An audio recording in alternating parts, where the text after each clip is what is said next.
It's been a busy 24 hours in Valley City after a levee breach led to evacuations there. It took a quick, coordinated effort to get people out of their homes and bring in repair crews and National Guard helicopters. Let's go back to Lisa Badeau live in Valley City tonight. Lisa? Yeah, well, in fact, there's no travel advised in all of Barnes County tonight.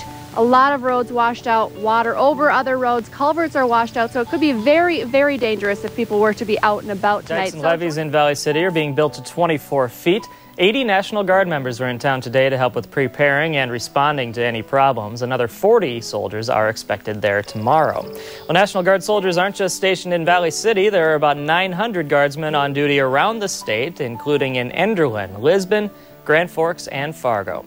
Well, this coming week is most likely the time Fargo and Moorhead will see a second crest of the Red River. The National Weather Service expects to crest between 38 and 40 feet by the end of this week. 400,000 sandbags are on reserve in Fargo and 200,000 in Moorhead, just in case there are problems with the dike system.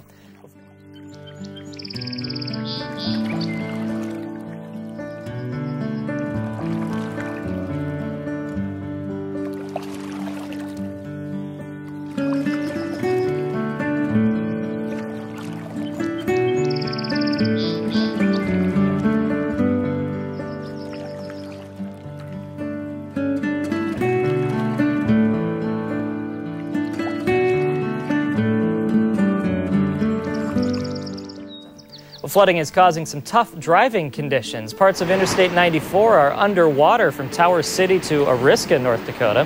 Here was the scene today as traffic was backed up in both directions. Cars slowly made their way through about a half a foot of water.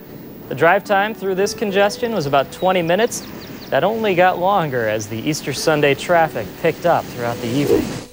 The interstate isn't the only road affected in Barnes County today. Some people who live just south of Valley City have to take a boat to get to their homes, while others are risking it by driving through up to 3 feet of water.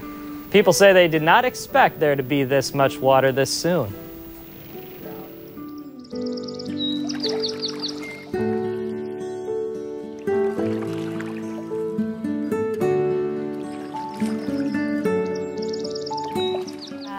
Tonight, this is the light stuff. It looks like heavier rain is moving in later on this week, and it's definitely not what we want, especially right around the time where a lot of rivers will be cresting. So that's something to keep an eye on, and we'll get to that in a minute. But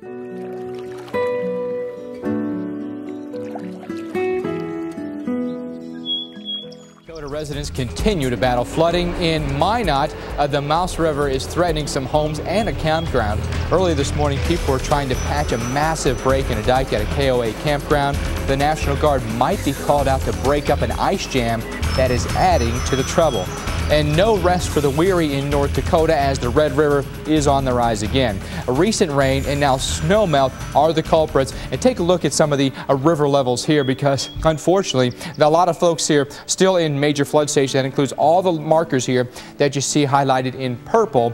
And unfortunately for the Red River in Fargo, forecast to go to 38 feet by Thursday. That would put in the top 5 all-time crest. And one problem we have this time of year is usually snowmelt. And when you have the warmer temperatures as you transition into spring, that'll cause some rapid snowmelt in a few locations. Fargo, your high temperature on Tuesday at 60 degrees, and as this ridge builds in, we go even warmer probably as we head into Wednesday. So now the problem becomes not only rain, but also the snow melt, and with a heavy snowpack, the last thing we want to see is more flooding on rivers that are already quite high. But we may see another little fly in the ointment, and that may be what's next. And Steph takes a look at this slow-moving system that potentially could bring us some more rain into the plains eventually.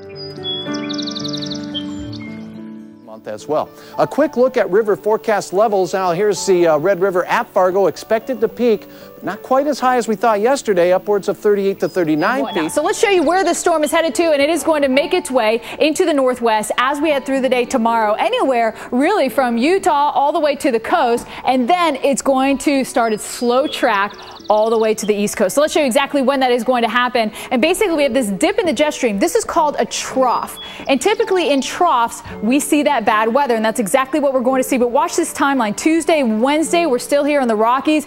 Eventually by Thursday, we get into the plains. And sometimes you can have a system come in on Tuesday and be on the East Coast by, Wednesday or Thursday. Friday, we have it's still in the middle. I mean, this thing is the slowest moving storm system we've seen in a long time, because basically they've been coming in the northwest, shooting down to the southeast and heading out. But by Sunday, can you believe it's going to take almost an entire week to get across the country, which is quite slow because